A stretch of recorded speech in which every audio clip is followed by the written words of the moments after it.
जी महाराज। गरीब साधु माई बाप है, साधु भाई बंदे, साध मिलावे राम से, काटे जम के फंदे।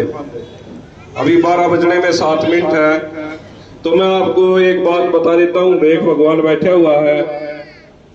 आजकल डेरों में बड़ा मतभेद चल रहा है। इस विशुद्धानंद डेरे को बचाने के लिए गरीबदासी बेग का बड़ा योगदान था। मेरी दीवार से दीवार टच योगेंद्रानंद जी महाराज जी गुरु जी थे, बड़े फकड़ संत थे। आगे बोले, जब धर्मदेव के भाई यार बैठने लगे, बोला तुम कैसे बैठ सकते हो। एक तो सबसे पहले आपको ये बात बता दूं कि ना अब तक ना कोई चेला ना कोई चेली कोई नहीं बनाया भाई। अगर किसी कारण मेरा शरीर पूरा भी हो जाता है, मेरा अखाड़ों से बड़ा प्यार रहा है।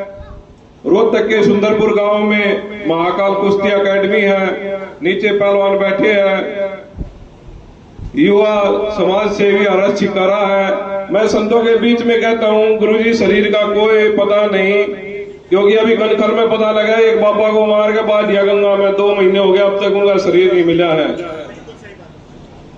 अगर किसी कारण मेरे पे ये बात आ भी जाती है तो ये पहलवान भाइयों से एक निवेदन है, और गरीबदासी भेक भी है, आग अपना कब्जा कर देना। महाकाल कुश्ती एकेडमी में ये जितने भी पहलवान है, हरस चिकारा भाई, देखो कई जगह ऐसा होता है अपने हित के लिए खड़ा होना पड़ता है। इनको खड़ा करने का क्या कारण है गुरुदेव? क्योंकि भूमाफिया कब्जा करते हैं और डेरा ने फिर अपने अधिकार में ले लेते हैं, उनका नामो निशान मिट जाता है। इन बच्चों पर मन ये विश्वास है, मैं रहूं ना रहूं, आप ऐसे ही हर साल प्रतिभाती ये जो भंडार है, आप संतों का प्यार है, ये ऐसे ही मिलता रहेगा। और महापुरुषों का देवानंद जी महाराज जी ने वहां अपने गरीबदासी भेग का एक और डेरा भगवत धाम आश्रम, वहां भी कुछ भूमाफिया आए, तो महाराज जी देवानंद जी ने दूर से उनको ये कह दिया, भाई इस डेरे की तरफ नजर मत रखना। तो जितने भी महापुरुष है इन्होंने डेरा बताया है। अब आती है अध्यक्षता की बात। अध्यक्षता में मैंने गुरुदेव का नाम जो कार्ड में लिखवाया, उसका एक कारण था। महाराज जी समय समय पे मेरे से पूछते रहते हैं, रामानंद कोई दिक्कत तो नहीं है भाई? मैंने जो ये टाइटल ये नाम डाला है, ये मेरे को बार बार ये पूछते रहते हैं, रामानंद कोई दिक्कत तो नहीं है भाई? और दिक्कत है तो पैसे, तन से, मन से, धन से मेरे साथ खड़े हैं। तो भेख भगवान के सामने ये कहता हूं कि महाराज जी किसी कारण कोई बात होती है तो ये पहलवान जब भी आवे तो सत्य का साथ देना और इनको आगे करना चाहिए। और अगर कोई चेला चेली बनाएंगे तो खुले मंच पे उसका ये बताएंगे कि भाई ये चेला है, ये चेली है। और बड़े बड़े महापुरुष जो ऊपर नीचे जितने भी मंच पे बैठे हैं, इनमें सबसे निकटू मैं हूँ। ये सारे मेरे से विद्वान पढ़े लिखे हैं, ये सच्चाई है। अभी हमारे सामने महाराज जी आए हैं, महामंडलेश्वर स्वामी हरिप्रकाश जी। नाम इसलिए ले दिया क्योंकि आपको पता नहीं होगा कौन है।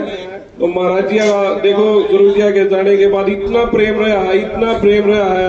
और मैं अपनी जिंदगी में किसी संत से प्रभावित हूँ तो मैं महाराज जी से प्रभावित हूँ, क्योंकि महाराज जी ने मेरे से एक बात कही थी कि रामानंद किसी को पानी भी पिलाता है ना, तो पहले वो पिलाना जो पहले तू खुद पीस के, अगर चाय भी पिलाता है तो वो पिलाना जो पहले खुद पीस के। महाराज जी आगे करने में अभी फ्रैक्चर है, लेकिन दोस्ती जो मेरे परम पूज्य स्वामी सच्चिदानंद जी के साथ थी। देखो हैदराबाद से आगे 92-93 साल की उम्र में भी महाराज जी उसको निभा रही है। तो मैं यही कहूंगा संतों से जितने भी यहाँ कि भाई दोस्ती और प्यार अगर सीखना है तो महापुरुषों से सीखो।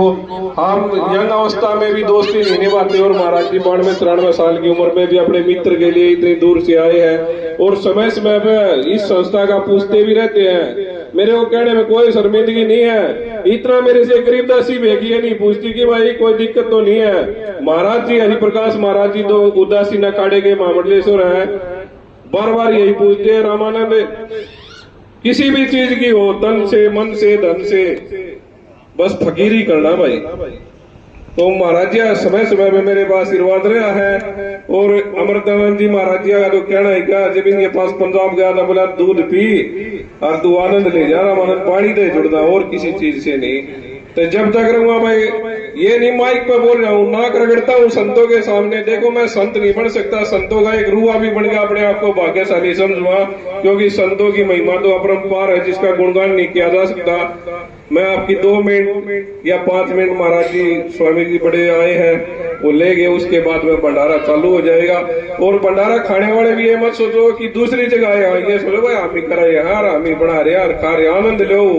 जितने भी संत है कोई प्रति दिखाने की जरूरत नहीं है, आपने जो भी है अपने गुरु महाराज जी ने इतना आशीर्वाद दे रखा है बहुत ज्यादा।